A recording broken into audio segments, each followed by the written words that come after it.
ଆମର ପବିତ୍ର ରମଜାନ ମାସର ଉପବାସ ସରିଲା ପରେ ଈଶ୍ୱର ଆମକୁ ଏ ଖୁସି ଦିନ ଦେଇଛନ୍ତି, ଯାହା ନାଁ ହେଲା ଇଦୁଲ ଫିତର। ତ୍ୟାଗ, ଧର୍ମ, ଏ ଭାଇଚାରାର ପର୍ବ। ଏ ଭାଇଚାରାର ପର୍ବରେ ଆମେ ଆଜି ଭଦ୍ରକ ଜିଲ୍ଲାରେ 146 ଗୋଟି ମସଜିଦରେ ସମୂହ ପ୍ରାର୍ଥନା କଲୁ। ଭଦ୍ରକ ସହରରେ, ଭଦ୍ରକ ପୌରପାଳିକା ଅଞ୍ଚଳରେ 45 ଗୋଟି ମସଜିଦରେ ଆଜି ସମୂହ ପ୍ରାର୍ଥନା ସରିଲା।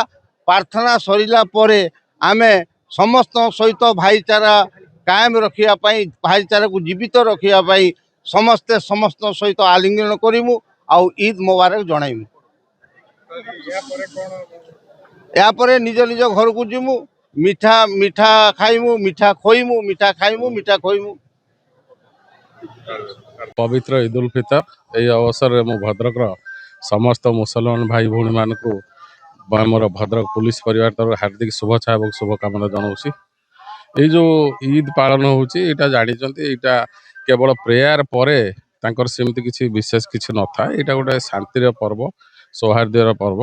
ତେଣୁ ଆମେ ୟା ପାଇଁ ସବୁ ଯେତେ ପ୍ରେୟାର ପ୍ଲେସ୍ ଅଛି, ଇଦଗାହ ପାଖରୁ ଆରମ୍ଭ କରି ମସଜିଦ୍ ପର୍ଯ୍ୟନ୍ତ ସବୁ ଜାଗାରେ ଆମେ ଲୋକ ଦେଇଛୁ। ତା ସହିତ ଇମ୍ପୋର୍ଟାଣ୍ଟ ଷ୍ଟ୍ରାଟେଜିକ୍ ପଏଣ୍ଟରେ ମଧ୍ୟ ରଖିଛୁ। ଫୋର୍ସ ରହିଛି, ମୋବାଇଲ ପେଟ୍ରୋଲିଂ 4ଟି ଚାଲିଛି, ମୋଟରସାଇକେଲ ମୋବାଇଲ ମଧ୍ୟ 4ଟା ଇଣ୍ଟ୍ରୋଡ୍ୟୁସ୍ ହେଇଛି।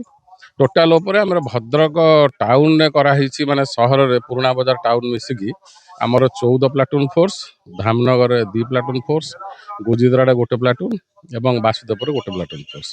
ତା ସହିତ ଆମେ ସବୁ ଜାଗାରେ ଆମର ଆଡ଼ିସନାଲ୍ ଏସ୍ପି ମାନେ ସୁପରଭାଇଜ୍ କରୁଛନ୍ତି।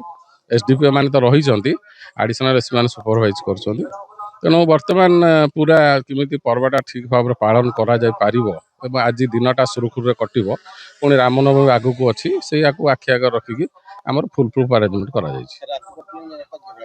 ରାତି ପେଟ୍ରୋଲିଂ ଏଟା କଣ୍ଟିନ୍ୟୁ, ଯେଉଁ ପେଟ୍ରୋଲିଂଟା ଅଛି ଏଇଟା କଣ୍ଟିନ୍ୟୁ କରିବ ରାମନବମୀ ପର୍ଯ୍ୟନ୍ତ।